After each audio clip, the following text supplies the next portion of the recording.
Good afternoon, everybody. This is Tony. Today, we're going to be going into the Pryor Mountains. We're right on the Wyoming-Montana border. As you can see, the land around us, it's been some disturbance here. Probably a lot of cattle grazing. I've seen some tubes sticking out of the ground. Back down away, probably some oil and natural gas development. But where we're going to be going, there's some very interesting plant communities as well as some very interesting geology. We're at about 4,000 feet elevation, and the sediments that we're going to be on are roughly 300 million year old to 100 million year old marine sediments. Going to be some limestone, going to be some red sediments indicating the presence of iron oxides, of hematite. There was a vast inland ocean covering where we're standing now. Got some anticlines, got some synclines. The geology of the mountains we're about to go to looks like an M. If you were to look at a geologic cross-section, it looks like an M tilting to the east, where maybe the southward part of the M is also dipping downward a little bit, and the northward part of the M is dipping up. So there's going to be some gypsum too. You always get gypsum in these marine sedimentary rocks, at least in deserts where you have much less precipitation and you have evaporation. Remember, gypsum's very water soluble. Not as water soluble as table salt, but quite water soluble. So it does dissolve with the rainwater pretty easily, unless you're in an area where you don't get much rain. So anyway, let's head north. Let's see what we got going on. You're watching Crime Pays with Bonnie Doesn't. Here we go. Tried to get Jack to drive, but he didn't want to. You know, I gotta say, he's kind of gotten a little bit of a shit attitude in his old age. Look at him, he got a pachyphylla cana. As well as some interesting soil crusts. And also Sarcobatus, our old friend Sarcobatus.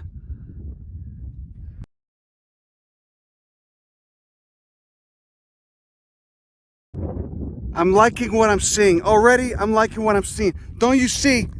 Do you see how nice that is? Look at these sediments, huh?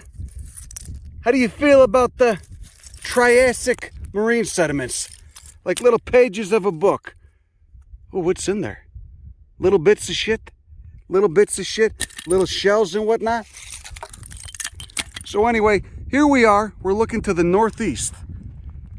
So we're on one of the anticlines right now. There's another one over there. You can see we got a tilt. A tilt going to the left right there. Kind of to the north.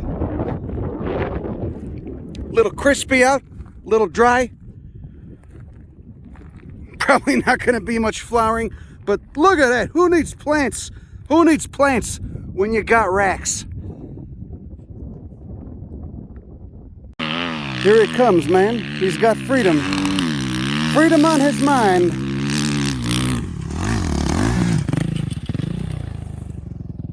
Anyway, standing on the edge of this escarpment here, looking over, it's not that steep. You can see that kid just went up, but we got this is a mouthful to pronounce, Platyschkeuria, integrifolia.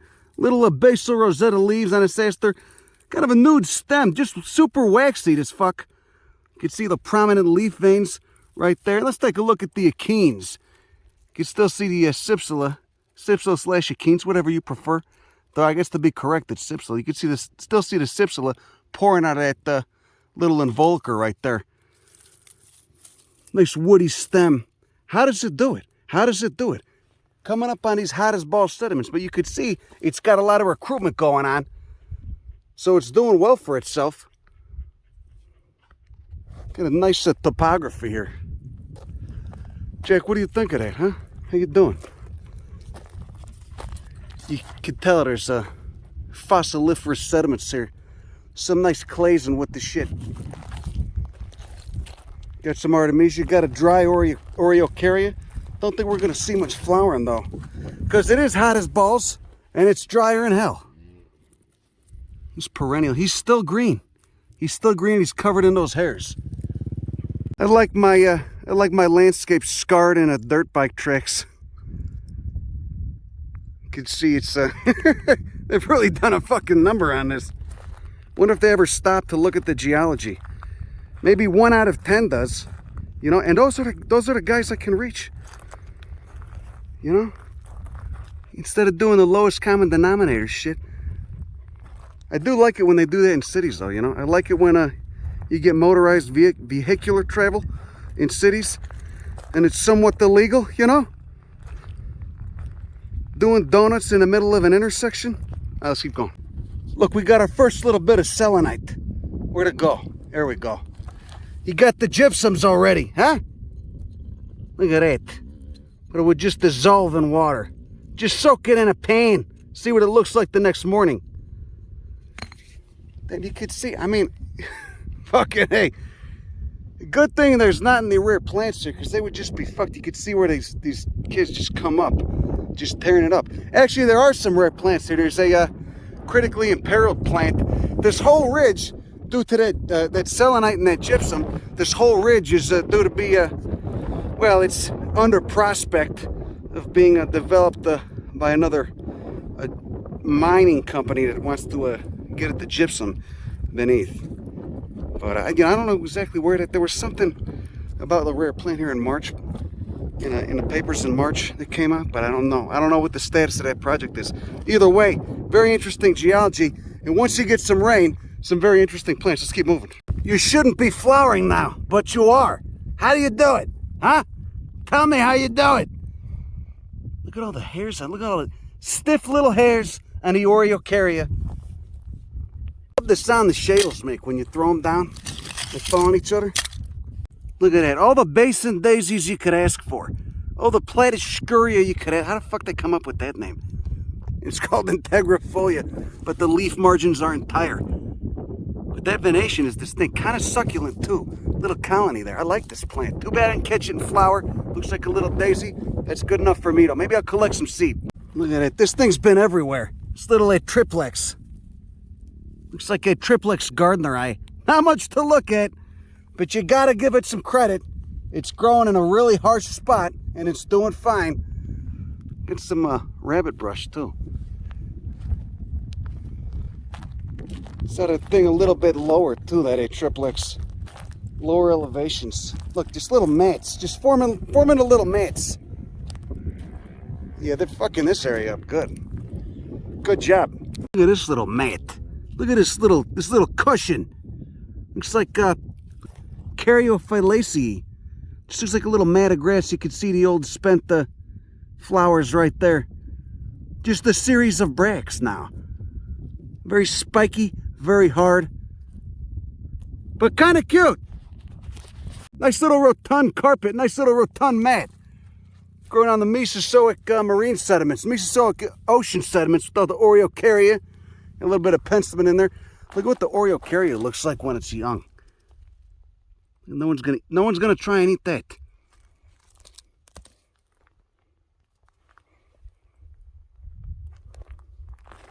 Got a little penstemon here too. Looking sadder than ever. Probably got some nice seed in there though. Oh yeah. Look at it.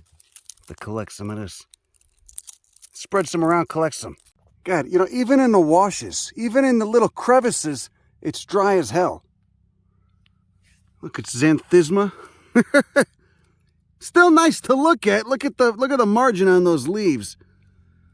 Almost so dentate, they're almost kind of fringed. There's the achenes.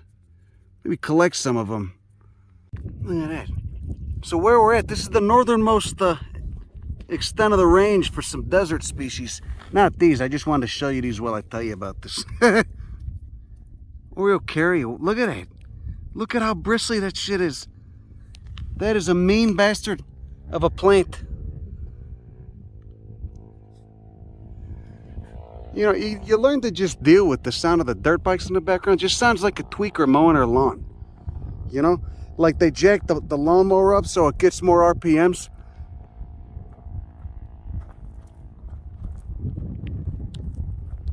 Anticlines, anticlines, anticlines. So now we're a little bit ways down a road. You can see we got a different rock type here. We got some sandstone. And we got our old friend, the Badlands mule's ears. Scabrethia scabra. Not flowering, unfortunately. Very scabbard leaves. Oh, like sandpaper. You just want to put it on my tushy, huh? When I've been bad. Prick. These jokes never get old. I mean, I think they probably fucking do get old. I don't know why you're still watching this. I'm just out here having fun. Just screaming at the ground and taking pictures of plants. Anyway, big, you know, these things can form massive colonies, 3 feet across, and they get real nice, big yellow sunflower heads on them. But being that it's dry as hell, I don't think we're going to see any of that. Look, you got your Juniperus osteosperm up there. This is the northeastern extent of that plant's range. Nice storm clouds brewing. Look at this. It's too dry for the Stanleya. You can still see those flowers on there. The desert mustards, perennial desert mustards. Over here we got Ipomopsis spicata. Not flowering. Why am I showing this to you? Huh? I don't know. You know, because it's got to be boring as hell. But I'm having fun. Huh? You like the landscape at least, don't you? Phlox family. This is a showy bastard when it goes off. So is this Stanleya. You can see he's got the old flower spikes on her. The stone's throw from Montana. See the dip? Do you see the dip? Remember there's a part in that Richard Dawkins book where he's talking about the Mesozoic symphony? How tragic it was that there's not a Mesozoic symphony? That all these fancy bastards back in the day in the Renaissance and whatnot were writing music and art about all this religious stuff. Why didn't they write about the Mesozoic symphony? Probably because they didn't know what the Mesozoic was yet. There was no concept of geologic time yet. But did Richard Dawkins get canceled? Didn't he get canceled? Carl Sagan, didn't Carl Sagan get canceled? Or someone left a comment on a video like, fuck Carl Sagan. Fuck Carl Sagan. Really? God. Fuck Carl Sagan. Fuck Richard Dawkins. Guess you just can't win these days, so why try? God, this is nice habitat. Look at that. Well, you can see we're in a relatively boring plant community right now. We got a Clichéd lanata. We got some opuntia, looks like possibly fragilis or polyacantha. And we got these rich in iron oxide soils. Got that Stanleya, the Orogeny, the penstemon. Let's see what we got up top. Look at it, you got a nice crust.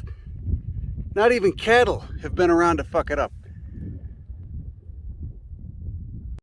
Look, there's something I've never seen before. It's like a little brick of astragalus.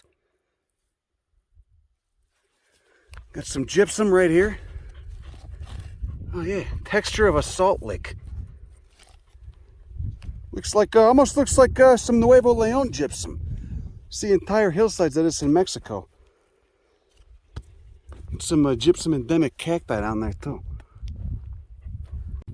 Look, it's a huge mat, a huge colony of what looks like a phlox. See how those salverform corollas just all dried up. That Eriogonum right there. Astragalus. Bizarre. God, I'd love to see it after a nice rain though. But yes, you see, there's the Scabrithia. You just got these little mounds, these little pincushions of foliage. Ah, the hippies and their earth art, their rock stacking, they made it up there. Look at those huge blocks of gypsum though.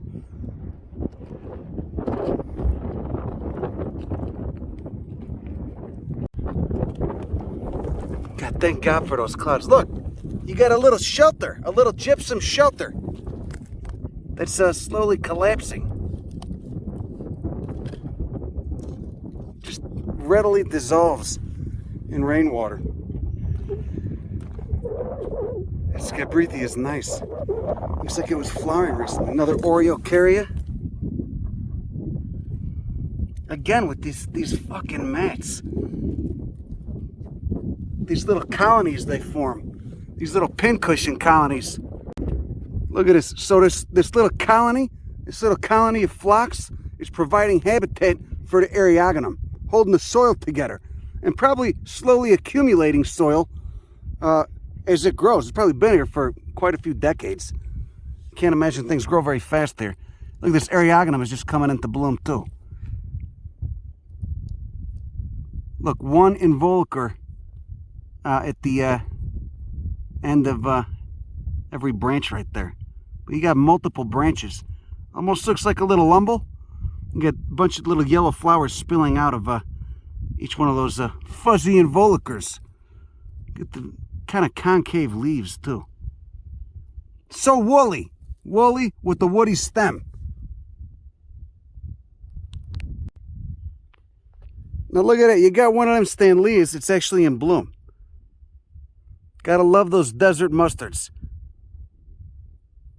Get those sepals curled back, bent back, recurved, open. The petals aren't much to look at. You got the stamens so prominently exerted out of the corolla. And I got a little curlicue on that anther. And these leaves have a petiole, which is good to know because a lot of the Stanleas don't. It could be a diagnostic factor. It's a character trait to pay attention to. So glabrous with a nice woody caudex down there. This would be a nice place to get struck by lightning if that storm comes this way. How nice. You get to a ridge and you look over it, only to see a series of more ridges. But look at it. Look at that astragalus. Look at it. Again, with all these unrelated plants from different families doing the same thing on a gypsum. Forming these little colonies, these little mounds. Incredible habitat. Barely nothing's blooming, but I'm still having a nice time. This really is. I love this type of shit. Look at this. God, yeah, these barren exposures, you always get the most interesting plants.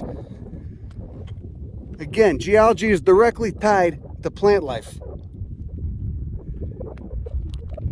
Look at it. An Oreocarya with the glabrous leaves. No hairs. An Oreocarya with barely any hairs on it.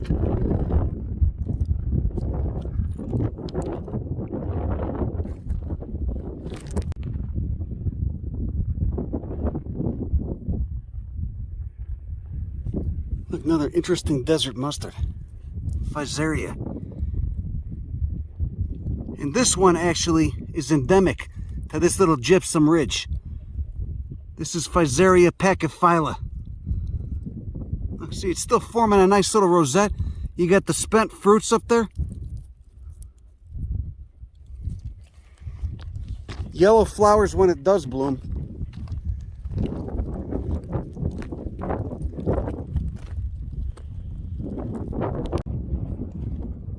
Look, this Metzelia is about to go off. It's about to go off. How does it do it? Oh, that's going to be a nice one. Wonder what pollinates it. So many stamens inside these Metzelia. Sometimes you got the staminose too. And I got the scabbard, very scabbard Velcro leaves. Loasaceae. Just coming up within a little mat, a little mound. Look at it. Natural terracing. All just erosion and weathering.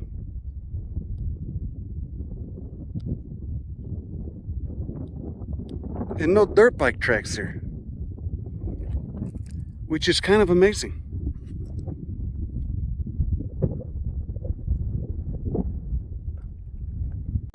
Look at it. The xanthisma is just finishing up. Some of them it's just, let that a keen go. Just getting ready to go off. Look, there's that little Physaria again. I should mention too, this is a critically imperiled plant. It's coming up right next to the pachyphylla. Got a nice little rosette. That's Metzelia there. Yeah, forget how many are left, but not many. It's not doing too good. These gypsum endemics especially are often just restricted to growing on the gypsum. They don't grow anywhere else. So when you get a mining company that's getting hot for your little parcel of land, you might be screwed. God, look at this. This is going. What's on these things? Is that some sort of fungus, or is it just exited from an insect? Yeah, there you go. There you go. Looks just like it might be from an insect. Some little sap. There's a caterpillar burrowing in there. Cadmenzias are so wild. They always grow on the most harsh, barren soil. Look at that. Just coming up right on the... There's another one over there. Do you see that?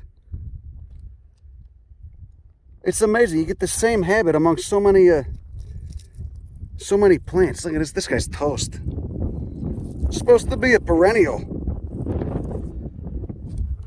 So you can see what I call bladder podding because of the fruit. The same habit, just little mats. Little mats and rosettes. Or matted rosettes.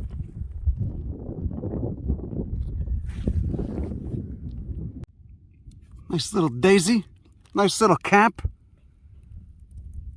Smooth and waxy. God, I just love it. They formed these such nice little rosettes and mats. Little carpets. Little mounds. I love what these junipers do too. Okay? Gypsum's chemically hard. Gypsum's chemically hard and it's physically hard. Okay? The surface dries out very easily. So when it's wet, it's muddy, kind of clay-like, and then it just rapidly dries out. So you get quite a few stresses on plants, chemical and physical. These junipers are probably at least 100, 200 years old. Look at this, another mat, another matted phlox.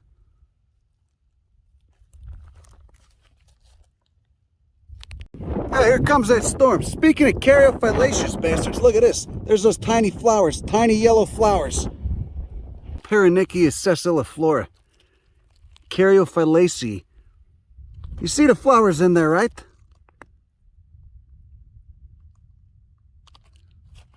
God, these little diminutive caryophyllaceous bastards. That's just so easy to overlook otherwise. Just little pincushions on the ground. Look how sparse the vegetation is here. Here's a nice one of those paronychias. You can see the flower a little bit better there. Just a little clump of spiny leaves. With the little woody root. Look at this. This whole hillside is just covered with these pockets of gypsum. The ground feels hollow in places, so why not stomp on it? Look, you can see there's a little pocket. God, gypsum's so weird. You know how much rain it took to do that? Just dissolves so readily. Much easier than limestone. Again, not as easy as table salt, but much easier than limestone. Look at that. Again, there's that plant I seen at the where that Asclepias welshii grows in Utah. The Badlands mule's ears. I'm going to cut a couple of these heads off just for the seed. Pretty hardy sunflower right here.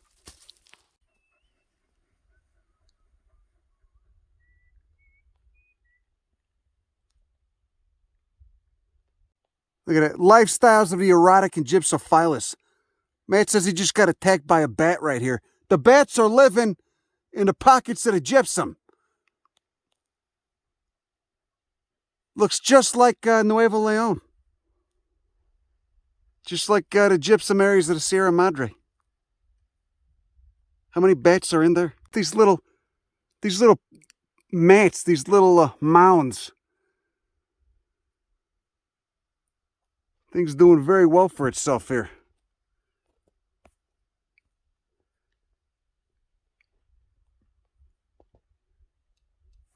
Ariagonum brevical over there.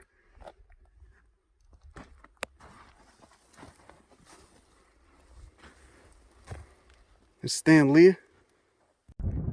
Man, hopefully that storm stays over those mountains and doesn't come over here.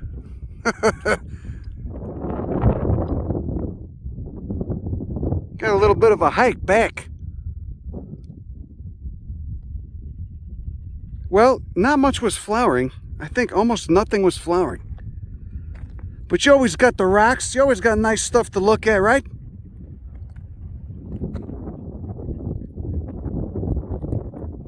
You always got money shots to the landscape. Those cumulus clouds in the background, that's beautiful. And a nice anvil of a thunderhead.